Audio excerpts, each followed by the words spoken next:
sur une campagne, j'ai fait x4,5 sur mon taux d'ouverture. C'est un truc qui va vous aider aussi en global. C'est des règles à garder en tête si vous faites du cold outreach. Donc pour rappel, ici on va parler de cold emailing, comment avoir des leads et des rendez-vous qui sont qualifiés pour votre entreprise en B2B, que vous fassiez de l'agence, que vous ayez un SaaS ou ce genre de choses. D'accord? Donc c'est vraiment uniquement dédié aux professions en B2B.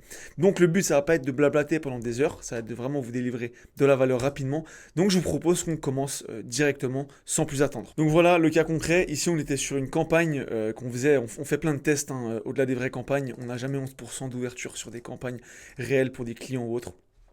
Ici, on avait envoyé 282 mails, 11% d'open rate. Vous verrez que la semaine juste après, on a fait quelques petites modifs. Et on est passé à combien? On est passé à 48% d'open rate, ce qui fait x4,5. Comme énoncé dans mon titre, et non, c'était pas un titre putaclic, c'était un réel titre qui est vraiment sérieux. Du coup, rentrons dans le vif du sujet. Première étape, comment faire pour faire littéralement x4, x5 sur votre taux d'ouverture. Des règles à toujours respecter et à garder en tête. Première chose, warm up les emails. Warm up les emails, ça veut dire qu'en fait, quand vous allez créer vos adresses email pour faire vos campagnes de cold outreach, eh ben, elles ne sont pas prêtes à envoyer des emails de prospection. D'abord, il va falloir passer par une étape de warm-up. Le warm-up, c'est rien d'autre que des groupes avec des personnes qui utilisent typiquement l'outil Instantly. Et en fait, vous allez vous envoyer des emails entre vous en automatique, vous n'avez rien à faire. Hein. Mais par exemple, moi, je vais envoyer des emails à la personne B, C, D, E, F.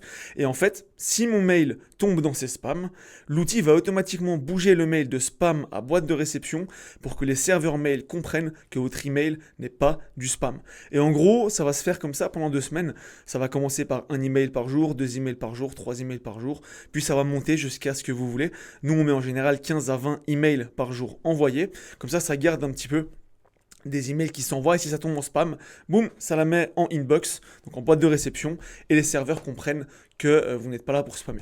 Donc cette étape, on la préconise toujours, c'est pas moi qui le dis, hein, c'est vraiment une règle, on va dire, un peu internationale, dans les 14 jours à 3 semaines, d'accord, pendant ces 14 à 21 jours, vous n'allez pas faire de campagne, vous les laissez vraiment juste en warm-up et vous ne faites rien d'autre. Ensuite, quand vous commencez vos campagnes, donc après 14 à 21 jours, vous allez commencer à envoyer 20 emails par jour, ensuite 30 emails par jour, 40 emails par jour, jusqu'à, nous on monte maximum à 50 emails par jour par adresse email. C'est important de monter crescendo, 20, 30, 40, 50. Après, si vous voulez aller plus haut, chacun utilise ses stratégies. Nous, on ne monte pas plus haut pour avoir vraiment des taux de délivrabilité qui sont ultra élevés. La deuxième étape, ne pas utiliser d'email sans votre nom de domaine. Pardon. Les emails @gmail, @hotmail, etc. D'accord, il n'y a pas de setup technique. D'accord, c'est gratuit. D'accord, blablabli, d'accord, blablabla. Ici, dans le test que je vous ai montré, on avait justement testé du Gmail. D'accord. Et vous voyez que du 1 au 7 juillet, on a envoyé des mails. Donc 282 mails, 11% d'open rate avec du Gmail gratuit, sans setup et blablabla. La semaine d'après, on a envoyé 3 ou 4 fois plus d'emails. Bon, 830, vous ferez le calcul, ça fait 3,5 je crois. Et on a quand même 4 fois et demi plus de taux d'ouverture. Donc on a envoyé plus avec le même nombre d'emails, mais on a 4 fois et demi plus de taux d'ouverture. C'est la preuve que les emails, Gmail, Hotmail, etc., c'est une délivrabilité qui est absolument pourrie. Il y a diverses raisons à ça. On ne va pas rentrer dans les détails ici. Le but, c'est de vous expliquer rapidement les erreurs à ne pas faire. Et il ne faut surtout pas utiliser Gmail, Hotmail et tous ces trucs pourris qui sont gratuits. Il faut acheter des noms de domaine, plugger des adresses email à ces noms de domaine.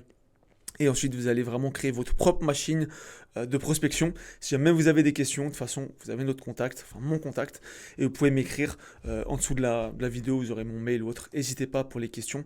On peut vous mettre en place aussi votre sales machine. Troisième point, troisième erreur à ne pas faire, c'est de ne pas mettre les CTD, donc les Custom Tracking Domain. Un Custom Tracking Domain, qu'est-ce que c'est? Quand on fait du cold mailing, on va utiliser des outils, Lemlist pour le plus connu en France, Instantly, qui est souvent un peu mal vu par les gourous du cold mailing, parce qu'ils ont l'impression qu'on utilise ça uniquement pour spammer. Moi, je suis pas trop d'accord. Je trouve pas que c'est parce qu'on peut utiliser... En fait, avec Instantly, on peut envoyer 100 000 emails pour le même prix qu'on peut en envoyer 1000 avec Lemlist, et ça ne nous empêche pas de faire de la personnalisation. Donc c'est juste, je trouve débile d'aller sur Lemlist. Mais bref, lorsque vous utilisez ce genre d'outils, vous allez avoir des informations du monitoring. par exemple, le nombre d'emails envoyés, le nombre de mails ouverts, le nombre de clics qu'il y a eu dans vos emails. Et pour ça, les outils utilisent justement des tracking domaines. Et c'est là qu'il va falloir être hyper malin et mettre son propre tracking domaine parce que sinon, vous allez le partager avec tous les autres qui utilisent cet outil. Et le problème, c'est qu'on a des gros spammers sur ce genre d'outils, évidemment. Et donc, ça peut être mauvais pour votre réputation. Donc, un custom tracking domaine hyper important, c'est un petit code qui va se mettre dans votre mail qui doit être vraiment le vôtre. Si je prends l'exemple ici, d'accord, pour Instantly, comment le mettre en place. Ici, on a par exemple un de mes emails, anto@alattaque.com. On voit que j'ai 248 emails pour mes clients et moi-même, d'accord. Admettons que pour alattaque.com, j'aimerais mettre un custom tracking domaine. Je vais venir ici, je vais cliquer dessus, je vais dans les settings. On va descendre ici, on voit Use Custom Tracking Domain et j'ai vraiment le mien qui est en HTTPS, blablabla, blablabla. Voilà. Donc ça, c'est vraiment les 3 étapes. On n'est pas ici pour voir comment le faire, on est ici pour voir ce qu'il ne faut pas faire surtout. Si vous avez des questions, n'hésitez pas. Si vous voulez plus d'infos sur le cold mailing ou autre, abonnez-vous, vous aurez d'autres informations. On va rentrer dans le vif du sujet, le pourquoi, le comment.